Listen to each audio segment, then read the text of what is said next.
우리 앞뒤 옆 사람과 인사를 나누겠습니다. 여호와 샬롬. 네, 한 주간들도 평안하셨습니까? 우리가 신앙생활을 하면서 가장 많이 듣는 말 중에 하나가 은혜라는 말입니다. 은혜 받았습니다. 모든 것은 다 하나님의 은혜입니다. 예, 이렇게 우리는 은혜라는 말을 많이 하기도 하고 듣기도 합니다. 사실 이 은혜라는 말보다 더 좋고 감사한 말은 없어요. 예, 그래서 우리가 신앙생활을 하면서 가장 귀한 말을 한마디로 말하라 그러면, 한 단어로 말하라 그러면 이 은혜라고 하는 것입니다. 그런데 이 은혜라는 말을 쉽게 얘기하면 여러분 선물이라는 뜻이에요. 거저 받는 것. 예. 그래서 내가 노력해서 받는 것은 내 공로로 받는 것이지만, 공로라고 이렇게 얘기를 하겠지만 내가 아무것도 수고하지 않고요, 노력하지 않는데 거저 받는 것은 선물입니다. 그래서 이 은혜가 바로 선물이라는 뜻인데요. 오늘 본문의 말씀을 보면 하나님의 백성들이 이제 하나님의 인도를 따라서 이제 출애굽을 하지 않습니까? 출애굽을 해서 광야 생활을 하다가 이제 약속의 땅 가나안으로 들어가려고 그러는데, 그 광야의 여정길은요 쉬운 길이 아니었지 않습니까? 순탄한 여정길이 아니라 너무나도 어려운 여정길이었어요. 그런 여정 가운데 이제 본격적으로 가나안 땅으로 들어가려고 그러는데 그들을 가로막고 있는 것이 있었습니다. 예, 그것은 바로 요단강이에요. 요단강을 건너야 가나안으로 들어갈 수가 있는 것입니다. 그런데 요단강이 이스라엘 백성들이 이제 출애굽할 당시에 물이 넘치는 시기라서 요단강이 바다같이 그렇게 아주 넓은 강으로 그렇게 변해 있는 거예요. 그래서 이제 이 요단강을 건너야 되는데 물이 이제 범람하여 어떻게 건너야 될지를 모르겠다라고 하는 거죠. 그런데 이제 광야는 사막이지 않습니까? 근데 사막이다 보니까 어떻습니까? 아무것도 없잖아요. 뭐 나무라도 있다면 그것으로 배를 만들어서 어떻게 건너가 보겠는데 나무도 없고요, 아무것도 없는 그런 상황 속에서 그 요단강을 건널 길이 없는 것입니다. 근데 오늘 본문 여호수아 3장 14절 이하의 말씀을 보니까 이스라엘 백성들이 믿음으로 하나님의 언약궤를 따라가서 요단강 앞에 서고 보니까 그 흐르던 요단 강물이요 끊어지고 갈라져 있더라고 하는 것입니다. 할렐루야. 믿고 가보니까 요단 강물이 갈라졌더라. 여러분, 이것이 바로 하나님의 은혜인 줄로 믿습니다. 그러니 그들이 얼마나 감사했겠습니까? 그래서 우리가 신앙생활을 하면서 감사한 것이 무엇이냐면 내가 하나님을 안다. 아멘.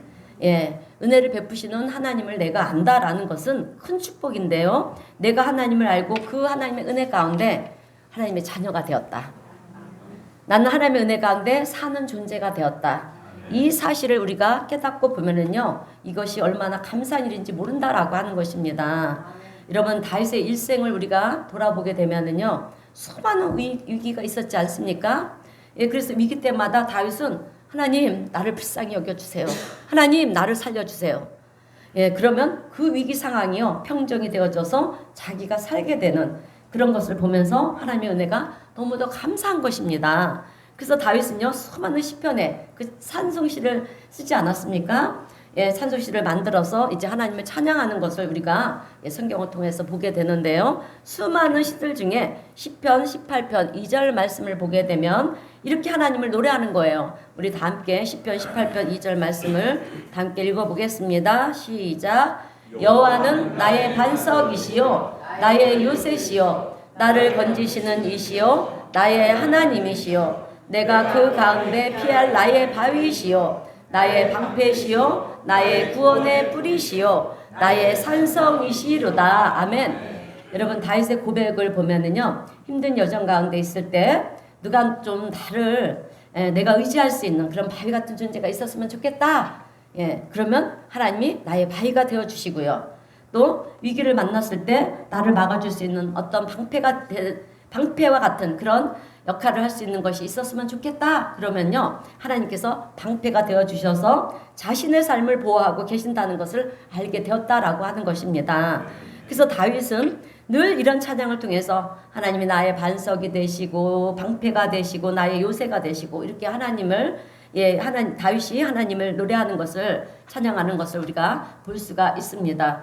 다윗은 자기가 혼자 있는 것 같아도 혼자가 있는 것이 아니라 하나님의 보호하심에 그 손길 안에 사는, 하나님의 은혜 안에 사는 그런 존재가 되어서 우리의 눈으로는 우리의 눈으로는 위기인 것처럼 보였지만 실상은 그 모든 것이 위기가 아니라 하나님의 다스림의 은혜 가운데 자기는 자유로운 존재가 되었다라고 하는 것입니다. 여러분, 다윗의 하나님, 모세의 하나님, 그리고 여호수아의 하나님은 다 같은 하나님이십니다. 그 하나님이 오늘 우리 하나님이시다 라고 하는 것을 우리가 생각할 때 여러분 얼마나 감사합니까? 예, 그래서 우리가 다윗의 이야기를 들으면서 은혜도 받고요. 또 모세의 이야기를 들으면서 은혜도 받기도 하고 또 여호수아의 이야기를 통해서 우리가 힘과 용기를 얻는 이유는요. 그 다윗에게 행하시고 모세에게 행하시고 여호수아에게 행하시고 또 다니엘에게 사무엘에게 그렇게 행하시는 그 하나님이 오늘 동일하신 우리 하나님이시라는 것입니다. 아멘. 예, 그러면 그 하나님께서 오늘 여호수아와 또 이스라엘 백성들에게 큰 은혜를 베풀어 주셨지 않았습니까? 큰 은혜를 베풀어 주셨다라는 이 얘기가 무슨 뜻이겠습니까? 오늘 우리에게도 동일한 은혜를 베풀어 주신다. 아멘. 라는 거예요. 예, 그런데 왜 이스라엘 백성들에게 이렇게 놀라운 은혜를 베풀어 주셨는가라고 하는 것입니다. 여러분, 그것은 하나님께서는요 이스라엘 백성들을 당신의 택한 백성으로 삼았기 때문에 그래요. 그리고 아브라함을 통해서 그 후손이 된 이스라엘 백성들에게 주시겠다라고 약속을 하지 않았습니까? 그 약속이 있었기 때문에 하나님은 약속을 이행하시는 하나님이시잖아요. 그래서 이스라엘 백성들에게 그 은혜 가운데 모든 길을 형통하게 만들어 주신 것입니다.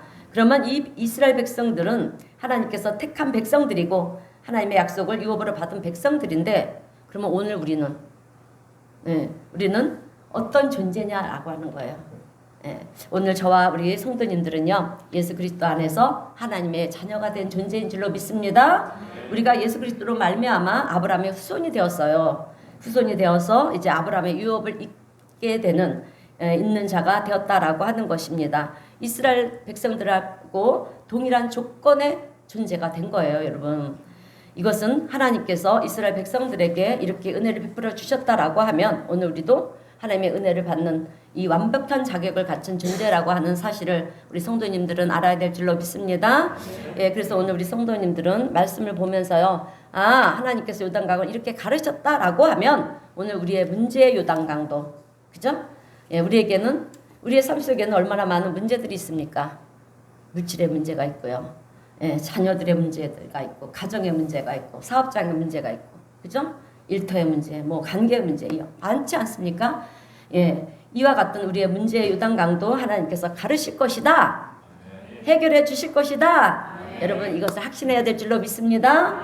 예, 그래서 하나님께서 이스라엘 백성들의 삶을 도와주심으로 요단강이 갈라진 것처럼 오늘 우리의 문제의 요단강도 갈라지는 역사가 우리 성도님 모두에게 이루어지시기를 주님의 이름으로 축원드립니다.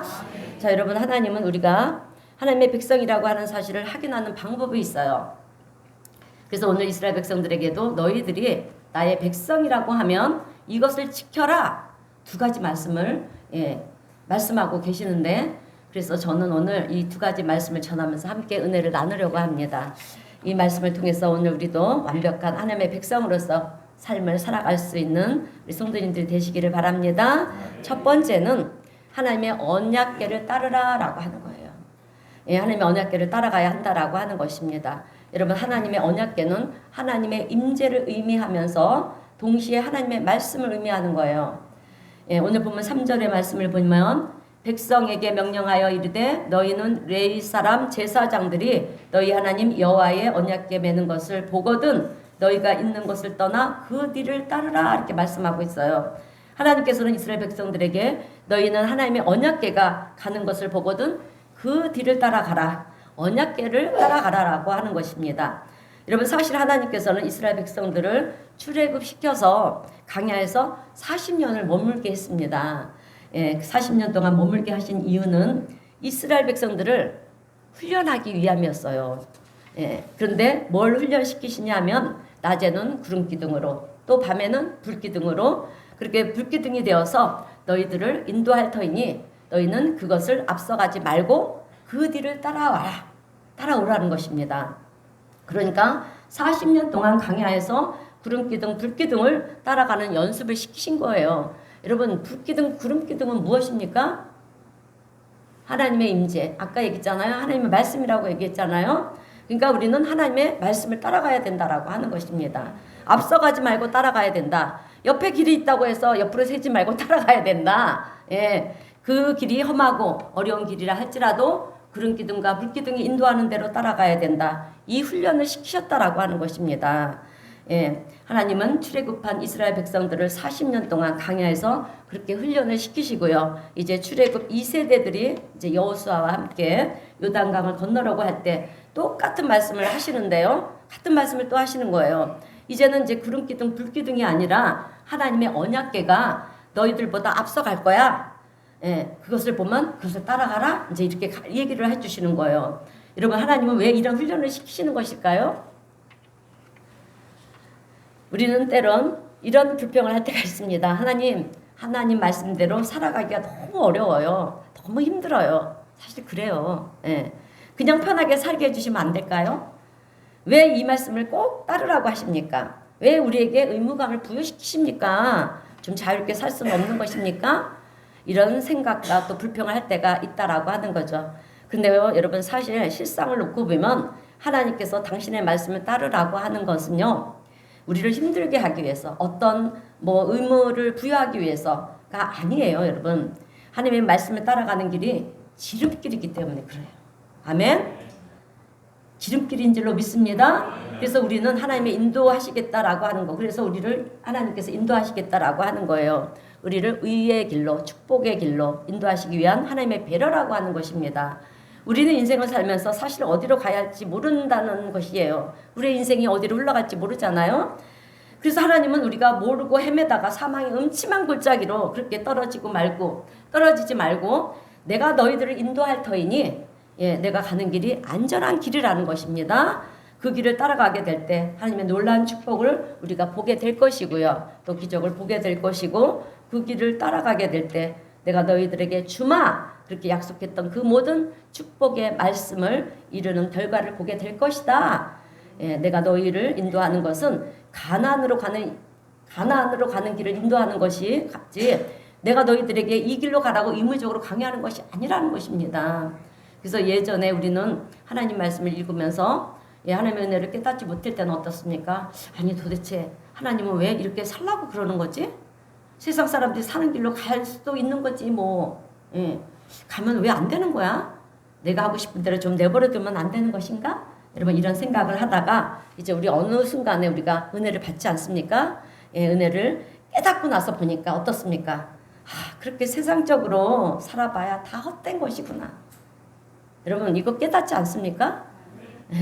자, 그래서 우리가 이런 걸 깨닫는 것이고요. 실수하고 넘어지고 실패하고 실망하고 좋아 보여서 그 길로 갔더니 실망과 실패밖에 남지 않는 것을 우리가 여러분 경험하지 않았습니까?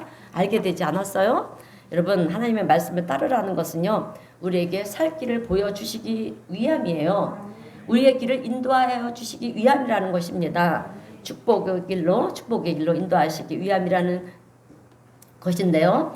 우리는 늘 기도할 때 그러지 않습니까? 하나님 축복해 주세요. 하나님 은혜 베풀어 주세요. 하나님 인도해 주세요. 그래서 우리를 인도해 주시는 거예요, 여러분. 예.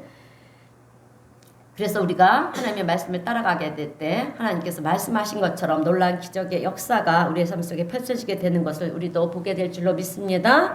여러분, 성경 창세기부터 요한계시록까지 해서 하시는 말씀은요, 하나님의 말씀을, 하나님의 뜻을 따르라라고 하는 거예요. 예, 신명기 말씀의 주제도 보게 되면 하나님의 말씀을 따르라고 하는 것입니다. 그런데 하나님의 말씀을 따라 살면 어떤 복을 받느냐?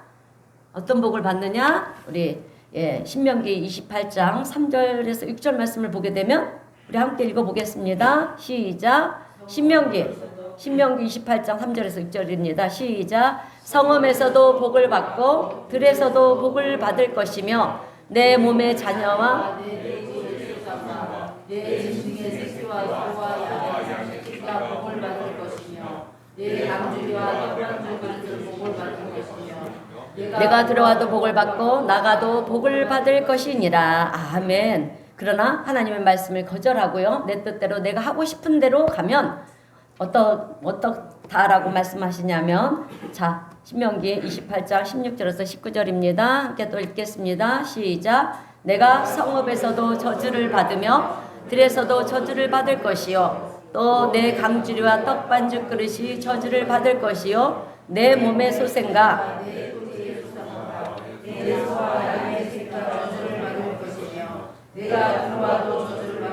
나가도 저주를 받으리라. 아멘. 여러분, 축복이냐 저주냐는 우리의 선택에 있다라고 하는 거예요.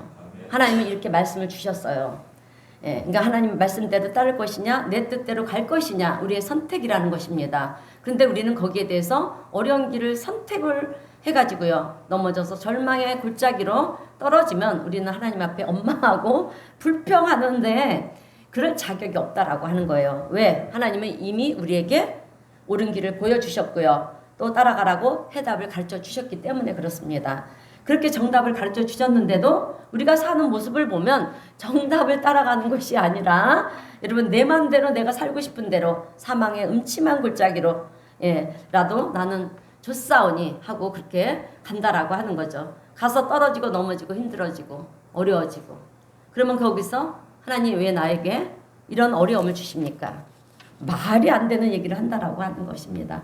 여러분 하나님의 인도라고 하는 것은 우리를 힘들게 하기 위함이 아니라 우리를 축복의 길로 지름길로 안전의 길로 의의 길로 인도하기 위한 하나님의 인도하심의 방법이라고 하는 것을 오늘 우리가 알아야 될 줄로 믿습니다. 그래서 내가 하나님의 말씀을 따라갈 것이냐 아니면 내 뜻대로 살아갈 것이냐 오늘 우리 성도님들은 하나님의 말씀을 따르고요 하나님을 쫓는 그런 복된 성도님들이 되시기를 주님의 이름으로 축원드립니다. 근데 우리는 하나님의 뜻을 따른다는 것을 오해할 때가 있어요. 이해를 못할 때가 있습니다. 성경을 많이 읽어서 내 머릿속에 담아두는 것이 하나님의 뜻대로 사는 것이다 라고 생각할 때가 있다라고 하는 것입니다. 절대로 아닙니다. 하나님의 말씀을 읽고 묵상하면서 내 머릿속에 담아두는 것은 좋은 것이지만 여러분 그런데 그것은 하나님의 말씀을 따라가는 것이 아니잖아요. 말 그대로 따라가야 되는 거예요. 여러분 우리는 내가 뭔가 선택을 해야 되는 그런 일들이 올 때가 참 많이 있지 않습니까? 그럴 때는요 하나님의 뜻을 물어봐야 돼요. 하나님 이 일이 내가 보기에는 좋아 보이는데 내가 이것을 선택해도 되겠습니까? 안 택해야 되겠습니까? 내가 택하는 것이 하나님의 뜻이 아니라면 내가 선택하지 않게 해주세요. 이 길을 막히게 해주세요. 이런 기도를 해야 돼요. 내가 하고 싶은 대로 내가 좋은 대로 하는 것이 아니라 하나님 뜻대로 살아가기를 원합니다. 이런 마음이 우리에게 있어야 된다라고 하는 것입니다. 그래서 작은 일이라 할지라도 우리가 선택을 해야 될 때 우리가 먼저 해야 될 것은 기도하는 습관을 가져야 되는 거예요. 여러분 오늘 우리 성도님들은 기도로 물으시는 우리 성도님들이 되시기를 바랍니다. 근데 잘 모를 때가 있잖아요. 사실 잘 모를 때가 있어요. 그러면 하나님 잘 모르겠어요. 하나님의 음성을 잘 들을 줄도 모르겠어요. 그러나 하나님이 내 길을 인도해 주시기를 원합니다. 하나님 내 눈에는 너무 좋아 보이는데 이것을 선택하면 잘 될 것 같은데 그러나 이것이 하나님의 뜻이 아니라면 이것을 제하여 주시옵소서 이렇게 내 생각을 바꿔 주시옵소서 이렇게 기도할 줄 아는 우리 성도님들 되시기를 바랍니다. 여러분 창세기 12장 10절 이하의 말씀을 보게 되면 아브라함이 나오는데요. 아브라함이 이제 기근을 만나요. 기근을 만나게 됩니다. 그래서 이제 기근을 만나니까 아무것도 먹을 것이 없지 않습니까? 그럼 어떻게 해야 되겠습니까? 기근을 만났어요. 먹을 것이 아무것도 없어요. 기도를 해야 되잖아요. 그런데 아브라함은 그렇게 하지 않았어요. 아브라함의 머릿속에는요. 그냥 세상적인 지혜가 떠오르는 거예요. 옆에 나라 애굽에 가면 먹을 것이 많을 거라고 생각을 한 거예요. 그래서 풍족할 것이 많을 것이다. 아주 인간적인 당연한 선택을 한 거예요. 여러분 애굽은 우리 영적으로 말하면 세상을 말하는 거예요. 그래서 하나님께 묻지도 않고요. 당연하다라고 그렇게 생각을 하고 애굽으로 내려갔습니다. 근데 아내인 사례가 얼마나 이쁩니까? 너무 이쁜 거예요. 그래서 사람들이 저 아래 사례를 보고서는 너무 이뻐가지고 이 여자가 누구냐고 당신의 아내입니까? 이렇게 물어본 거예요. 그랬더니 아내라고 얘기를 해야 되는데 너희 동생이라고 그렇게 얘기를 했지 않습니까? 왜? 그 아내로 인해서 너무 이뻐서 아내로부터 자기가 해를 당할까 봐 거짓말을 하니까 여러분 그 결과가 어떻게 되었습니까? 애굽왕 바로에게 아내를 빼앗기지 않습니까? 기근을 만나서 해답은 애굽이라고 생각을 하고 내려갔더니 아주 처절한 그런 상황을 맞이한 것입니다. 그제서야 이제 아브라함은 후회를 하는 거예요. 아내를 뺏기고 나서. 그렇게 깨닫게 된 것입니다. 내 생각대로 가는 것이 답이 아니었구나. 예, 하나님께서 물어야 되는 것이었구나. 이것을 깨닫자 이제 하나님께서는 은혜를 베풀어 주시지 않습니까? 어떻게 베풀어 주십니까? 다시 아내를 찾게 해주시지 않습니까? 예, 아내를 찾아올 수 있게 해주셨다라고 하는 것입니다. 그 다음부터 이제 아브라함은요 완전히 삶의 변화가 일어난 거예요. 그래서 이삭을 바쳐라 그러면 예 하고 바쳤다라고 하는 거죠. 예, 하나님이 하라고 그러면 원치 않은 것이라 할지라도 하나님의 말씀이 해답이라고 하는 것을 깨닫게 되니까 이삭을 바쳐라 예, 하면 예, 할 때 바치는 것입니다. 조카 롯이랑 헤어질 때도 마찬가지예요, 여러분. 네가 먼저 좋은 땅을 택하라. 네가 우하면 내가 자하고 내가 자하면 내가 우할게. 예, 여러분 이 말은요 무슨 말인지 아십니까? 눈에 보이는 좋은 것이 좋은 것만이 아니라는 거예요. 아멘. 인간적으로 생각하고 판단하는 것이 좋은 것이 옳은 것이 아니라는 거예요, 여러분. 그것을 깨달은 아브라함은요 어느 곳을 선택하든지 어느 곳에 가든지 환경이 답이 아니라 하나님의 해답이시다. 그것을 아브라함은 깨달은 거예요. 예, 그래서 아브라함은 하나님만을 붙잡고요. 하나님의 말씀을 따라가서 결국 어떻게 되었습니까? 열국의 아비, 믿음의 조상이 되었다라고 하는 것입니다. 오늘 우리 성도님들도 살아가면서 작은 것을 선택한다 할지라도 하나님의 뜻을 먼저 물을 수 있는 우리 성도님들이 되시기를 주님의 이름으로 축원드립니다. 오늘 본문 5절 말씀을 보면 여호와께서 내일 너희에게 기이한 일들을 행할 것이다. 이렇게 말씀했어요. 여러분 기이한 일이 뭐겠습니까? 홍해가 갈라지는 것이 기이한 일입니다. 예, 지팡이로 반석을 쳤더니 반석이 갈라져서 물이 샘솟도 나오는 것이 기이한 일이고요. 여리고성을 돌았더니 여리고성이 저절로 무너지는 것이 기이한 일입니다. 그리고 오늘 요단강 앞으로 갔더니 요단강이 갈라져서 요단강을 걸어갈 수 있었다. 걸어서 건너갈 수 있었다. 이것이 기이한 일인 것입니다. 하나님이 행하신 일이라고 하는 거죠. 예, 그런데 그런 일들을 우리가 경험하려면 여러분 어떻게 해야 되겠습니까? 우리도 이런 일들을 경험해야 되지 않겠습니까? 예, 전적으로 하나님을 따라갈 때 볼 수가 있다라고 하는 거예요. 하나님의 말씀을 따라갈 때 우리도 기이한 일들을 볼 수가 있는 것이지 내 뜻대로 가면서 그런 기적을 보여주시옵소서 그러면 여러분 그런 기이한 일들은 볼 수가 없다라고 하는 거예요. 그러므로 하나님의 뜻을 하나님의 말씀을 따름으로 놀라운 좋은 일들이 우리 성도님들의 가정마다 넘쳐나시기를 축원드립니다. 자, 두 번째로 하나님이 하시는 말씀은 세상과 구별된 존재로 살아야 된다라고 하는 것입니다. 다시 본문 말씀 5절을 보겠습니다. 너희는 자신을 성결하게 하라 그랬어요. 우리 자신을 성결해야 된다라고 하는 것입니다. 여러분 구약에 보면 제사를 드릴 때 어떻게 드렸습니까? 흠없는 양이나 그죠? 예, 흠없는 제물들을 드렸죠. 그래서 양을 고를 때 뭐 뿔이 뿌려져 있거나 이가 상해 있거나 그리고 털이 빠져 있거나 다리가 뭐 절뚝거리거나 이런 양은 흠이 있는 양들이잖아요. 예, 그래서 하나님 앞에 드릴 때 흠없는 어린 양을 골라서 드렸는데요. 매끈매끈하고 윤이 아주 바짝바짝 나는 거죠. 털도 안 빠지고 이빨도 상한 것이 없는 그런 양을 골라서 하나님 앞에 드렸어요. 다치고 상처 입은 것이 아니라 구별하여 온전한 것을 가져다가 하나님 앞에 온전한 제물을 드렸듯이 오늘 우리도 하나님 앞에 거룩한 하나님의 백성이라고 한다면 우리의 삶이 온전해야 된다라고 하는 거예요. 그것을 하나님께서 받으신다라고 하는 것입니다. 그래서 우리는 영적인 예배자들이지 않습니까? 그래서 우리는 거룩한 예배를 드려야 되는데 여러분 성결이라고 하는 것은 거룩이라는 말이에요.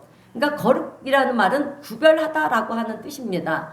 다친 것과 상처난 것이 구별되듯이 여러분 우리의 삶이 세상 사람들과 구별된 삶을 사는 것 이것을 우리는 구별이라고 얘기하지 않습니까? 그래서 구약에서 하나님께서 이스라엘 백성들을 택하셨는데 택하시고 그들에게 요구한 것이 무엇이냐? 다르게 살라라고 하는 거예요.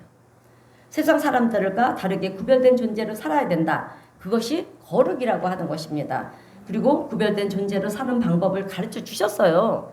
예, 그냥 너희들이 거룩하게 살아야 된다 이렇게 말씀하시지 않고 하나님은 항상 해답을 주십니다. 근데 우리는 해답을 따라가지 않는다라고 하는 거예요.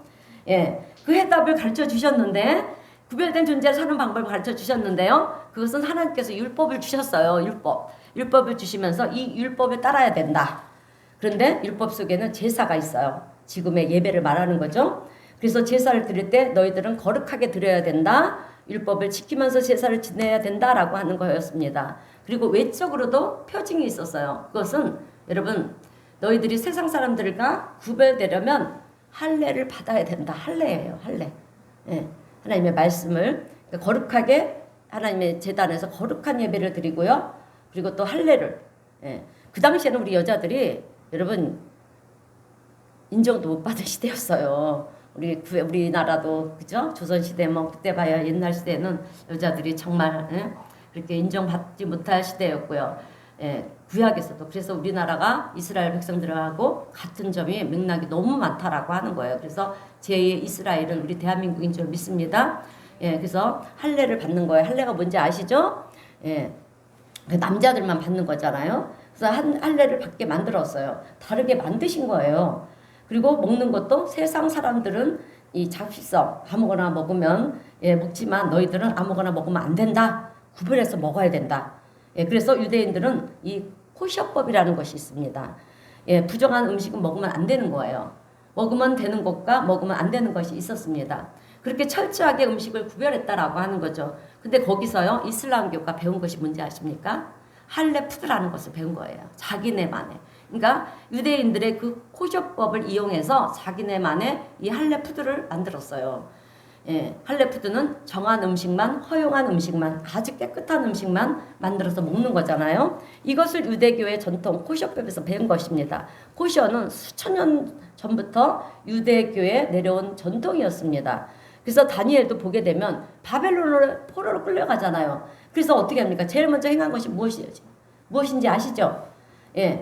나는 고기를 안 먹겠다. 채소만 먹겠다. 이러지 않았습니까? 그러니까 다니엘은 왜 그랬냐면 이 채식주의자이기 때문에 그런 것이 아니라 하나님의 율법 안에 정한 음식을 먹어야 되잖아요. 그런데 다니엘이 이제 포로가 돼서 바벨론에 와보니까 아주 그들은요 음식을 구별하지 않고요. 막 이것저것 섞어서 먹는 거예요. 그러면 안 되는 거잖아요. 그래서 차라리 나는 야채만 먹어야 되겠다. 그러면 이것저것 섞이지 않으니까 율법을, 코셔법을 지키는 거잖아요.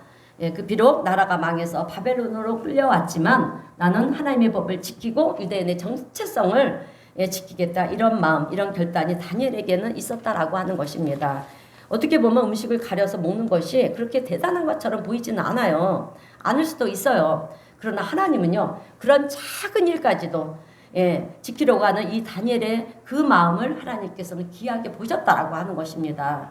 그래서 하나님은 다니엘을 어떻게 하셨느냐? 존귀하게 만드셨잖아요. 바벨론 왕 다음으로 최고의 그런 실권자가 되게 만드신 것을 우리는 성경을 통해서 볼 수가 있었습니다. 그래서 오늘 우리도요, 내 삶 속에서 내가 세상과 구별된 삶을 살아야 되겠다. 이런 마음이 있어야 된다라고 하는 것입니다. 근데 신약에 와서는 우리가 어떻게 해야 구별된 삶을 사는 것이겠느냐라고 하는 거예요. 사실 율법은요, 우리가 지킬 수가 없어요, 여러분. 율법은 정말 하나님 예수님 외에는 어떤 사람도 지킬 수가 없는 거예요. 그러면 우리가 이제 신약 시대에 와서 우리가 어떻게 구별된 삶을 살아야 되느냐? 지금 우리는 신약 시대를 살아가고 있습니다. 그런 우리가 구약의 그 율법을 어떻게 지키겠느냐? 코셔법과 상관없이 우리는 이것저것 막 비벼 먹잖아요. 그죠? 사실 민수기에 보면 먹지 말라고 하는 말씀들이 나와요. 두 발 달린 짐승들 먹지 말고 이렇게 나오잖아요. 그런데 우리는 지금 돼지도 먹고요. 못 먹는 게 어디 있어요, 세상에. 뱀도 먹고 막 이러는, 지금 뱀도 먹지 말라고 하셨는데 구약에서는. 그런데 우리는 뱀도 먹고 별로 거 다 먹잖아요. 그러면 우리가 이 코셔법과 상관없이 막 이것저것 비벼 먹는데 어떻게 해야 되겠느냐라고 하는 것입니다. 여러분, 신약시대에 사는 우리는 어떻게 해야 되느냐면 율법의 완성으로 오신 여러분 예수님을 믿기만 하면 되는 거예요. 아멘. 예수님을 믿기만 하시기를 바랍니다. 근데 예수님께서 보여주신 것이 두 가지가 있어요. 첫 번째, 예수 그리스도가 나를 대신해서 흠없는 어린 양이 되어주신 거잖아요.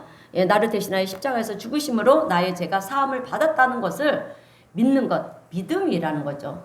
또 하나는 예수님이 내가 너희를 사랑할 것 같이 너희도 서로 사랑하라. 사랑입니다. 그러니까 이 두 가지, 믿음과 사랑으로 우리는 세상과 구별된 거룩한 삶을 살아가는 존재가 되었다라고 하는 거예요. 그래서 오늘 우리에게 중요한 것은 우리가 신앙생활을 하면서 오늘 나에게도 이 믿음과 사랑이 있는가? 이것을 우리는 늘 돌아봐야 될 줄로 믿습니다. 오늘 우리 성도님들은 이 믿음과 사랑으로 살아갈 수 있는 성도님들 되시기를 주님의 이름으로 축원드립니다. 그런데 간혹 가다 보면 성도님들이 나는 교회를 다니니까 이 믿음과 사랑이 있다라고 생각을 한다라고 하는 것입니다. 여러분 교회만 다니면 사랑과 믿음이 이 믿음과 사랑이 있습니까? 아니에요. 그래서 저는 오늘 우리 성도님들에게 이 믿음과 사랑이 있는지 점검해 볼 수 있는 3가지 방법을 가르쳐 드리려고 해요. 저도 이 말씀을 전하기가 참 부끄러운데 그래도 전해야 되겠어요. 제일 먼저는 나에게 감사가 있는가. 나에게 믿음과 사랑이 있는가를 확인할 수 있는 방법은 나에게 감사가 있는가. 2번째는 내 표정이 어떠한가. 3번째는 내 말투가 어떠한가. 이 3가지를 점검해 보면 나에게 믿음과 사랑이 있는지를 알 수가 있습니다. 사실 저도 너무 부끄러워요. 좀 말이 거칠어요. 우리 성도님들 앞에서는 이렇게 부드럽게 얘기할지 몰라도 제가 좀 목사의 가운을 벗고 나면 좀 말이 거칠어지고 험합니다. 그래서 늘 제가 그렇게 부끄러운 종이에요, 여러분. 자, 그래서 우리가 내 말투가 어떤가, 내 표정이 어떤가, 내가 감사가 있는가 이것을 보게 되면 나한테 믿음과 사랑이 있는가를 알 수가 있다라고 하는 거예요. 여러분 우리가요. 하나님께서 나와 함께 하신다. 임마누엘 하나님을 믿으십니까?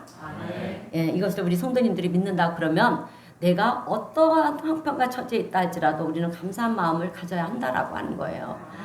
절망의 상황이 있다 할지라도 이것이 끝이 아니야. 하나님께서 이 모든 상황을 변화시켜 주실 것이야. 슬픔이 변하여 기쁨이 되게 해 주실 것이야. 이렇게 하나님 신뢰하는 믿음이 우리에게 있다면 절망 속에 우리가 있다 할지라도요. 우리는 감사할 수 있다라고 하는 것입니다. 여러분 하나님은 감사하는 자에게 하나님은 축복해 주시는 줄로 믿습니다. 그리고 우리가 왜 감사해야 되느냐 하면은요. 하나님은 모든 것을 협력하여 선이 되게 하시기 때문에 그렇습니다. 여러분 내 안에 감사가 있다는 것은 우리가 거듭난 그리스도인의 증거라고 하는 거예요. 그러므로 오늘 우리 성도님들은 감사하는 마음을 가지고 살아가시기를 바랍니다. 그 다음에는 표정인데요. 표정이 밝아야 됩니다. 밝아야 돼요. 우리 그리스도인들은 좀 밝아야 돼요. 딴 사람들보다. 우리가 감사하다고 하면서 정말 얼굴 표정이 어두워 있으면 그거는 감사한 것이 아니잖아요. 감사가 있는 사람은요. 표정이 밝아지게 되어 있다라고 하는 거예요. 표정이 밝으니까 웃게도 되어 있고요. 오늘 우리 성도님 얼굴들이 다 밝아요. 너무 감사합니다. 여러분 우리의 얼굴의 근육은요. 표정에 따라 굳어진다라고 합니다. 그죠? 그래서 늘 어두운 표정을 짓는 사람들을 보면은요. 웃어도요. 웃는 얼굴 표정이 아니라는 거예요. 여러분 서로 얼굴 한번 보세요. 어떠세요?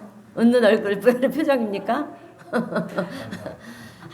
제가 서로 보라니까 아주 갑자기들 막 웃는데. 그래요. 그렇게 웃는 게 좋은 거예요. 그래서 우리가요 자주 거울을 보면서 웃는 모습을 연습을 해야 돼요.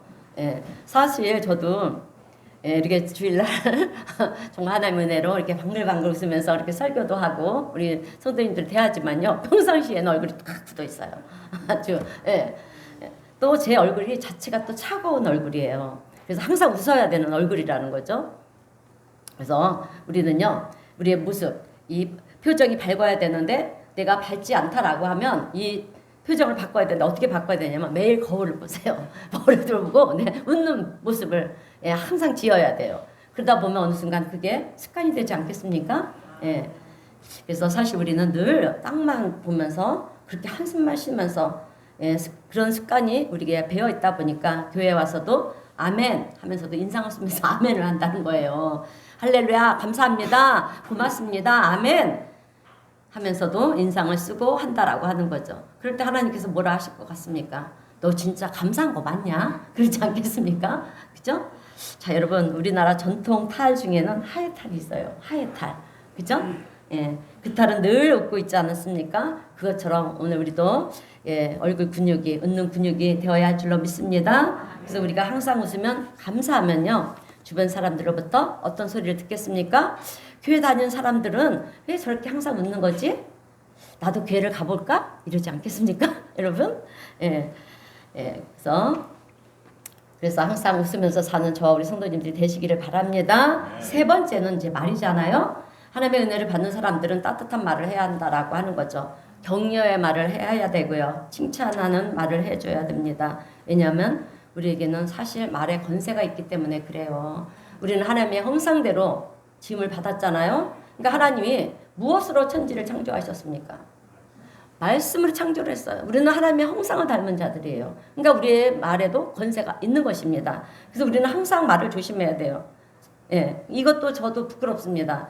그러나 전해야 될 말씀은 전해야 되기 때문에 그래서 우리는 욕하지 않고요. 비난하지 않고 정죄하지 않아야 된다라고 하는 거죠. 그리고 저주의 말을 하지 않고요. 오히려 무슨 말을 해줘야 되겠습니까? 축복의 말을 서로 해줘야 될 줄로 믿습니다. 왜 그래야 되느냐 하면 민수기 14장 28절에서 하나님은 이렇게 말씀하셨기 때문이에요. 시작. 너희 말이 내 귀에 들린 대로 내가 너희에게 행하리라. 아멘. 이렇게 말씀하셨어요. 그래서 특히 자녀들에게 옛날에 육자를 쓰면서 막 했잖아요. 그렇게 절대 하시면 안 돼요. 예. 나중에 지금은 우리 성도님들의 자제들은 다 커서 결혼을 하고 막 그랬잖아요. 예. 그랬지만 아직 학생인 자제들이 있다라면 에휴 이 다음에 대통령이 될 놈아 이렇게 국회의원이 될 놈아 변호사가 될 놈아 욕을 하더라도 이렇게 얘기를 해주시기 바랍니다. 그래서 격려해주는 그런 말을 하시길 바랍니다. 우리가요 격려하고 위로하고 칭찬하는 말을 한다는 것은 내 안에 그리스도가 존재한다라고 하는 증거입니다. 그래서 오늘 저와 우리 성도님들은 부드러운 말을 하고요. 또 따뜻한 말을 하고 격려의 말을 할 수 있는 성도님들이 되시기를 바랍니다. 여러분 우리가요 감사하는 마음이 있으면 웃게 되어 있어요. 그죠?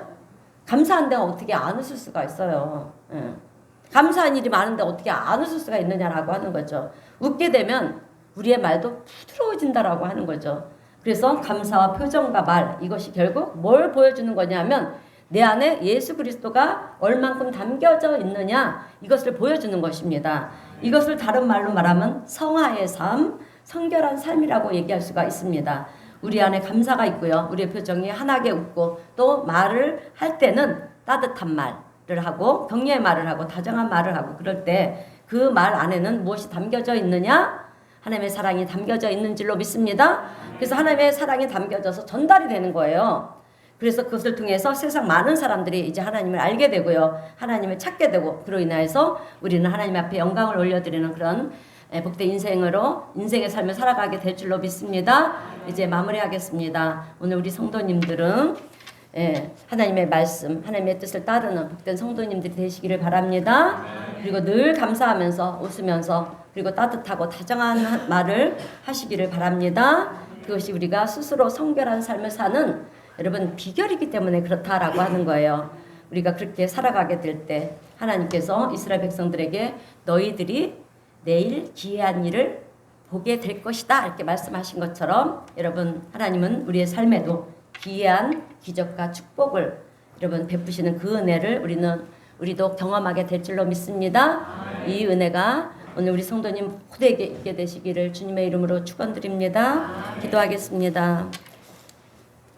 사랑과 은혜가 풍성하신 하나님 아버지 오늘도 은혜 감사합니다. 말씀을 통하여서 오늘 우리가 하나님의 백성됨을 알게 하여 주시고 또 우리가 성결하게 하나님의 뜻을 쫓을 때 하나님께서 우리의 삶 속에 기이하고도 놀라운 기적을 행하시는 그 하나님 되심을 알게 하여 주시니 감사를 드립니다. 주님 오늘 우리 모두가 거듭난 그리스도인으로서 주님의 뜻을 쫓으며 또 성결한 삶을 살아갈 때 하나님께서 계획하시고 약속하신 하나님의 놀라운 은혜와 또 기적의 역사가 우리의 삶 속에서도 일어나게 하여 주시옵소서. 우리 주님의 그 크신 사랑과 은혜를 감사드리오며 예수님의 이름으로 기도드리옵나이다. 아멘. 우리 찬송가 203장 찬송하겠습니다.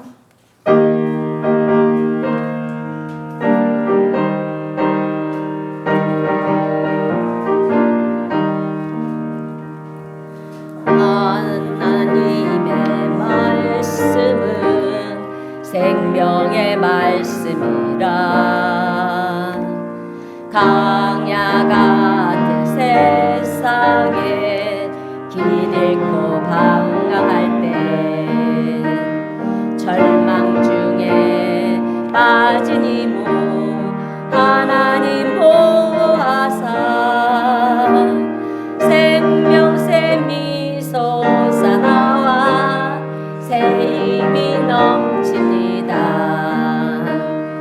하나님의 말씀은 은혜의 말씀이라